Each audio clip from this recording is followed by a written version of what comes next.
नमस्कार दोस्तों। आप सुन रहे हैं मनु भंडारी द्वारा लिखित उपन्यास महाभोज। तो आइए आगे बढ़े। पांडे जी को लगा जैसे योजना के कागज तक रह जाने के लिए वे ही जिम्मेदार ठहराया जा रहे हैं। सफाई देते से बोले, पर इस मद के लिए? खैर छोड़ो, बीती बातों पर व्यर्थ समय नष्ट नहीं करते दा साहब। दो बातों का ध्यान रखा गया है ना। इस योजना में पंचायत कहीं नहीं आए। असंतुष्ट हैं लोग पंचायत से। जी नहीं, एक अलग दफ्तर की व्यवस्था की गई है। सरकार का सीधा नियंत्रण रहेगा उस पर।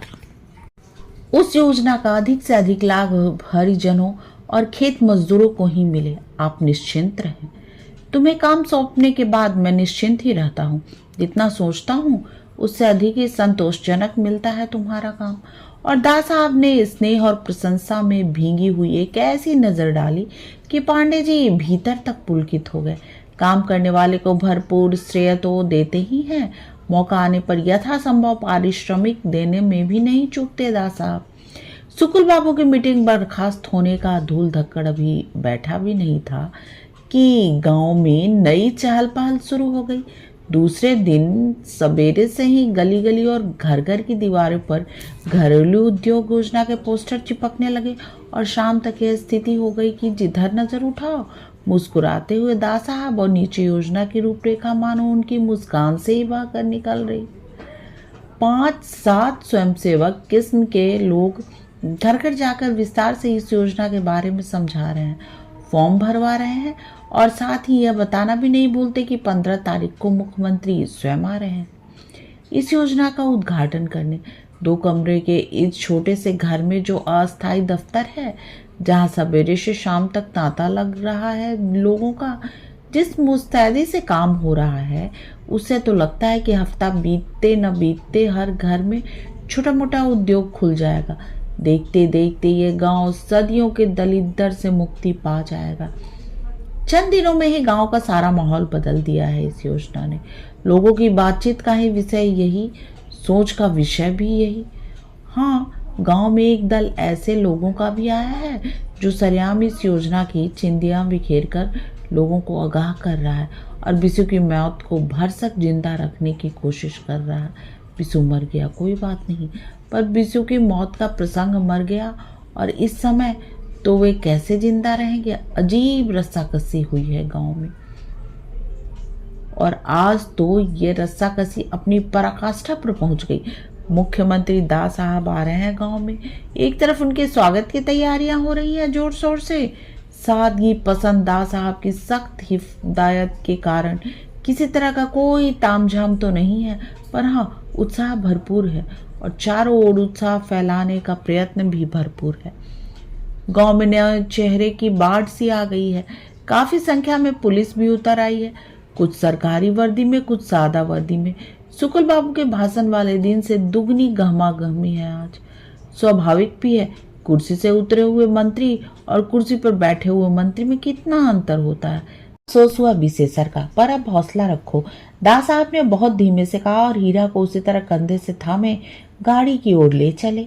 गाड़ी तक आकर हीरा बेचारा हाथ जोड़कर खड़ा हो गया। कहा उसने कुछ नहीं, पर बेतरह कातर बेहद कृतज्ञ हो आया था वह। दास साहब खुद उसके घर आए। ऐसा मान तो न उसे जीवन में कभी मिला, न आगे ही कभी मिलेगा। लेकिन जब दास साहब ने उसे गाड़ी में बैठने को कहा तो एकदम हकबका गया। जिंदगी में कब नसीब हुआ है उसे गाड़ी में बैठना, और वो भी दास साहब की गाड़ी में। ना करते बन रहा था, न बैठते बन रहा था, पर दास साहब ने कंधा पकड़े पकड़े एक तरफ से भीतर की ओर ढेल ही दिया। बेहद सकुचाते हुए सिमट कर एक कोने में बैठ गया बेचारा। बगल में दास साहब। गांव की भीड़ बड़ी हुलसकर देख रही है यह सब दृश्य। दास साहब के इस बड़प्पन के आगे सभी नतमस्तक हो आए हैं। बड़े बूढ़े को तो सबरी और निषाद की कथाएं याद हो आई। किसी किसी को ईर्ष्या भी हो रही है हीरा से। बेटे तो जाने कितनों के मरते हैं, पर ऐसा मान। मंच पर ही हीरा को अपने साथ ले गए दास साहब। पांडे जी खुद बड़े असमंजस में पड़े हुए हैं इन सब से। दास साहब ने खुद हिदायत दी थी कि गांव में उनके आगमन और भाषण का प्रचार घरेलू उद्योग योजना के साथ जोड़कर ही किया जाए। बिसु की मौत और चुनाव की बात को इतनी अहमियत न दी जाए। लेकिन अब इधर दर्शकों की भीड़ में काली झंडियां और पोस्टर लिए जो लोग बैठे हैं, वे लोग भी बिसु का नाम लेकर ही नारे लगा रहे हैं। नारे से विरोध का माहौल तो खास नहीं बन रहा, पर बिसु का नाम रह रहकर हवा में जरूर गूंज रहा है। पिछले 5 दिनों से पांडे जी ने रात दिन एक करके एक ही काम किया था। सुकुल बाबू के सारे पोस्टरों के ऊपर दास साहब के पोस्टर चिपकवा दिए और घर घर में बिसु की मौत की जगह घरेलू उद्योग योजना की चर्चा चलवा दी। लेकिन इसके बदले माहौल में भी अपनी बात कहां से और किससे शुरू करें? पांडे जी का संकट शायद समझ गए दास साहब और उबार भी दिया उन्हें। तुरंत आरंभिक औपचारिकता को पूरा करने का मौका दिए बिना ही उन्होंने माइक संभाल लिया और सीधे श्रोताओं को संबोधित किया। मेरे भाइयों, आज एक बहुत ही खेदजनक मौके पर, एक दुख के मौके पर आया हूँ। मैं आप लोगों के बीच चलने लगा तो लोगों ने सलाह दी कि सुरक्षा का विशेष प्रबंध करके चलूं। बात में कुछ समझा नहीं। अपने भाई बंदों के बीच आकर तो आदमी वैसे ही सुरक्षित रहता है, वह अतिरिक्त सुरक्षा कैसी? क्यों? दास साहब एक क्षण रुके और भीड़ पर एक सरसरी नजर डाली। बताया गया कि आप लोग बहुत नाराज हैं। सुना तो लगा कि तब तो और भी जरूरी है अकेले ही जाऊं। आप लोगों की नाराजगी मुझ पर है तो मुझे ही झेलनी चाहिए और अकेले ही झेलनी चाहिए। दूसरे को इसमें साझेदार बनाना तो दूसरों के साथ अन्याय होगा।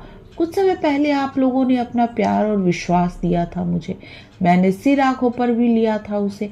आज यदि आप अपनी नाराजगी देंगे तो उसे भी सिर आंखों पर ही लूंगा। मेरी गलती पर नाराज होना आपका अधिकार है और उसे झेलना मेरा कर्तव्य। दास साहब चुप और सारा मजमा शांत। हाँ, सामने की ओर बैठे कुछ नौजवानों के बीच थोड़ी सी सुरसुराहट हुई और वहीं डूब गई। हुआ कि विशेषर की मौत को लेकर बड़ा तनाव है आप लोगों में। होता तो मुझे ताज्जुब नहीं होता, पर देख रहा हूँ ऐसा कुछ है नहीं। तनाव गांव में नहीं है, काली झंडियों पर सवार करके बाहर से लाया गया है। पर मेरी प्रार्थना है आपसे, मत तोड़िए इस बाहरी तनाव को। मैं जानता हूँ कि बिसु की मौत को लेकर तरह तरह के संदेह उठे हैं आपके मन में, स्वाभाविक भी है, और इसलिए मैंने DIG को सख्त हिदायत दे दी है कि वे खुद सारे बयानों को देखें और खूब गौर से देखें। देखा उन्होंने और उनके हिसाब से बात बहुत साफ है। एक क्षण रुके दास साहब, मानो अगला वाक्य तौल रहे हैं, और बड़े सहज ढंग से बोले, जितने भी संकेत मिले हैं इस घटना के, सब यही बता रहे हैं कि विशेषर ने आत्महत्या की है। दास साहब का लहजा रहस्योद्घाटन की तर्ज का नहीं था, पर भीड़ में उनकी प्रतिक्रिया कुछ इस तरह से हुई, झूठ है, यह सरासर हत्या है। सामने बैठे नौजवानों में से एक खड़ा होकर चिल्लाया। बाकी लोगों में भी हलबली सी मच गई।